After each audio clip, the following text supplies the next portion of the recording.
स्वामी जी, अब हमारे श्रोतागण ये कहते हैं कि आप गहन गहन बातें तो कर रहे हो, लेकिन हम तो समाज में जी रहे हैं। रोजमर्रा का जीवन, उठना बैठना, सोना, बाल बच्चे, परिवार, ये सब कुछ हमारे साथ चलता है। तो आप कृपया उसके बारे में भी थोड़ा बताइए कि जो हमारा ये सामाजिक जीवन है, इस सामाजिक जीवन बहुत सुंदर चले, चाहे हमारी पढ़ाई का हो, चाहे हमारा ब्याह शादी का हो, चाहे बाल बच्चों का हो, चाहे हम बुजुर्ग हो जाएं, चाहे हम धंधा करने वाले हों, नेता हों, लेखक हों, गृहस्थी हों, सन्यासी हो, तो कोई ऐसा एक सूत्र दीजिए जिसकी एप्लीकेशन सन्यासी से लगा करके आम मजदूर जो कि खड्डा खोदने वाला ही है, वो मोटे मोटे सूत्र दीजिए। बहुत गहन बातें कोई व्यक्ति समझ ना पाए, क्योंकि समाज में मध्यम वर्ग, उच्च वर्ग और निम्न वर्ग, तीनों वर्ग का अर्थ फाइनेंशियली नहीं, बुद्धि की दृष्टि से कह रहा हूं। तो आप ऐसे कॉमन सूत्र दीजिए कि हर सामाजिक प्राणी उसको अपना ले, तो निश्चित तौर पे हम कह सकें कि तुम्हारा जीवन आनंदमय और अच्छा जीवन होगा। कृपया वो सूत्र अध्यात्म विज्ञान की दृष्टि से दीजिए। जय सच्चिदानंद। प्रश्न के लिए धन्यवाद। बहुत अच्छा प्रश्न है, जो सभी को, सभी व्यक्तियों को, सभी जीवों को अपने व्यवहार में, चाहे त्यागी है, चाहे भोगी है, चाहे संसारी है, चाहे साधु है, चाहे doctor, engineer, lawyer, software engineer, जो भी है, बिजनेसमैन, शादीशुदा है, अनमैरिड है, मैरिड है, ब्रह्मचारी है, शिक्षक है, विद्यार्थी है, माँ बाप है, पति पत्नी, सास ससुर है, कोई भी रिलेशन है, सभी व्यक्तियों को काम में आता है। ऐसा कोई सूत्र चाहिए, जो सूत्र सभी को अपने अपने जीवन में हेल्पफुल होना चाहिए। क्या होना चाहिए? हेल्पफुल। तो ये सभी के लिए हेल्पफुल सूत्र कौन सा है, उसका टाइटल है, डिटेल में बाद में बताऊंगा। वीर्य की इकोनॉमी। टाइटल क्या है? वीर्य की इकोनॉमी। वीर्य का कंट्रोल नहीं, इकोनॉमी। जैसे पैसे का हम इकोनॉमी करते हैं फॉर अवर फ्यूचर। अभी उसके पीछे साइंस बताऊं और बाद में बताऊंगा कि सभी व्यक्तियों के लिए कैसे हेल्पफुल है। सबसे पहली बात, एक वीर्य के बूंद के अंदर मनुष्य बनाने की ताकत है, और वो बूंद जो होता है, बूंद से पूरा मनुष्य का बॉडी बनता है। स्पर्म कहते हैं, स्पर्म, या इंग्लिश में उसको स्पर्म कहते हैं।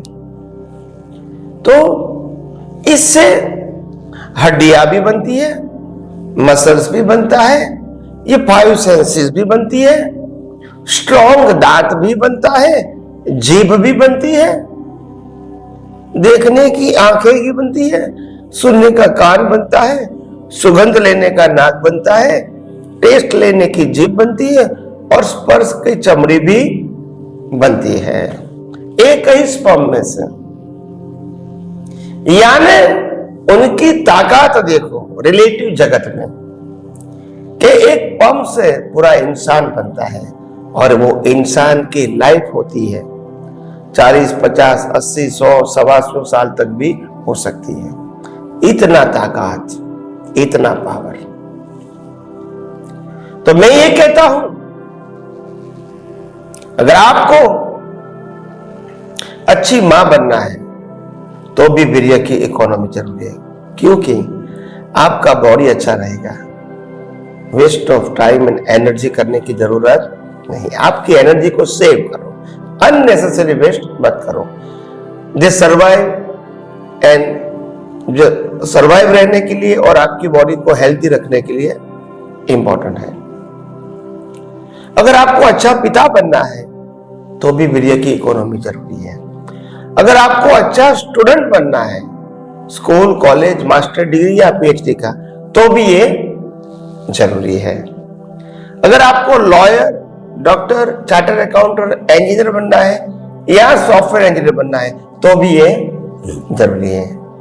आप साधु संत सन्यासी है तो भी जरूरी है। आप राजनेता है या सामाजिक नेता है तो भी जरूरी है। आप राजा है या पटावाला है तो भी जरूरी है। आप कारकुन है या नौकर है या बॉस है तो भी जरूरी है। आप सैनिक है या खेडूत है तो भी जरूरी है। यानी हर क्षेत्र के अंदर ये जो सूत्र है कि वीर्य की इकोनॉमी, मतलब हम ब्रह्मचर्य की बात नहीं करते हैं, मगर try to save your energy, because एक बूंद के अंदर पूरे मनुष्य को बनाने की ताकत है। अगर वो ताकत आपने सेव कर दिया तो आपकी बॉडी में क्रांति आएगी। आपका मन, आपकी बुद्धि, आपकी भाषा, आपका वर्तन अपने आप शक्तिशाली बन जाएगा। अगर वेस्ट करोगे तो कोई बेनिफिट, थोड़े क्षण के लिए मनोरंजन मिलेगा। बच्चे तो इतने पैदा नहीं कर सकते हैं, मगर हम हमारी एनर्जी को वेस्ट तो कर सकते हैं क्षणिक आनंद के लिए। तो मैं कहता हूं पूरे समाज के लिए, पूरी सोसाइटी के लिए और सोसाइटी के हर तबके के लिए मैं ये बात करना चाहता हूं कि सभी को, सभी जीवों को सोच समझकर अपने इंडिविजुअल बेनिफिट के लिए अगर वो वीर्य की इकोनॉमी करते हैं तो मैं समझता हूं सभी फील्ड के लोग शक्तिशाली बन जाते हैं। और हमारे भारतवर्ष की जो परंपरा थी 4 आश्रम की, ब्रह्मचर्य आश्रम, गृहस्थ आश्रम, वानप्रस्थ आश्रम और संन्यास आश्रम, ये जो 100 साल की 25-25 साल की जो परंपरा थी, इसमें सिर्फ अब्रह्मचर्य गृहस्थ आश्रम में ही होता था। बाकी का ब्रह्मचर्य आश्रम, वानप्रस्थ आश्रम और संन्यास आश्रम में ब्रह्मचर्य ही होता था। ये कोई नई बात नहीं थी, ये वो कॉमन थी और सबके लिए थी। क्या बताया? सबके लिए। तो इसीलिए उस जमाने में लोग भी कैसे थे? शक्तिशाली थे। आप समझे? तो इसीलिए मैं लोगों को रेकमेंड करता हूं कि हो सके इतना सोच समझ के आपकी ताकत जो वीर्य है, क्योंकि आपको तो शायद मालूम है कि नहीं मालूम मेरे को, मगर मैं आपको बताना चाहता हूं कि हमारे शरीर में जो लोई बनता है, 20 दिन के खुराक का जो लोई बनता है, उसमें से एक वीर्य का टीपा बनता है। ये साइंटिफिक बात है। सप्त धातु बनती, वीर्य बनता है। तो कहने का मतलब यह है 20 दिन के फूड का ट्रांसफॉर्म होके ब्लड बनता है, उसमें से 7 वो वीर्य बनता है। अगर वो वीर्य हमने वेस्ट कर दिया तो हमारी एनर्जी वो दोबारा नहीं आएगी, फिर दोबारा ही फूड के लेकर प्रोसेस करना पड़ेगा। तो इसीलिए इतना शक्तिशाली होने के नाते मैं आप सबको एक निवेदन करता हूं, रिक्वेस्ट करता हूं, सजेशन करता हूं कि हो सके इतना वीर्य की इकोनॉमी करो। वीर्य की इकोनॉमी का मतलब ऐसा नहीं कि बच्चे को पैदा नहीं करना है, ये बात नहीं है। अखंड ब्रह्मचर्य की बात नहीं है, मगर हो सके इतना आपकी ही एनर्जी को, जैसे पैसे को वेस्ट नहीं करते हो, ऐसे उसको भी वेस्ट नहीं करो। So that is my suggestions. और ये सबके लिए है। इसमें साधु, संत, सन्यासी, त्यागी, भोगी और सभी पोस्ट के लोग आ गए हैं। तो मैं समझता हूं ये सोच, ये समझ और ये मेरा सजेशन शायद आप सबको, पूरे समाज के लोगों को, हर तबके को ये काम में आए। यही मेरी शुभकामना। स्वामी जी आपका बहुत बहुत धन्यवाद। आपने इकोनॉमी ऑफ वीर्य कहा, मैं उसको कंजर्वेशन ऑफ एनर्जी कहता हूं यानी ये सारी जो जगत है जिसको आप कुदरत की बात करते हैं, उसकी भी एनर्जी का कंजर्वेशन होना चाहिए, और वो होता है, कभी चेंज नहीं होता है, कन्वर्शन होता है। उसी तरीके से हमारे जीवन का वीर्य से अर्थ ये हो गया, आपके क्रोध अहंकार माया लोभ है उसको भी आप कंट्रोल करो, वो भी आपकी कंजर्वेशन ऑफ एनर्जी है। आपके धन का जो है आप कंजर्वेशन करो, आपकी पॉजिटिविटी जो है उसका कंजर्वेशन करो, और आपके रिलेशंस का कंजर्वेशन करो।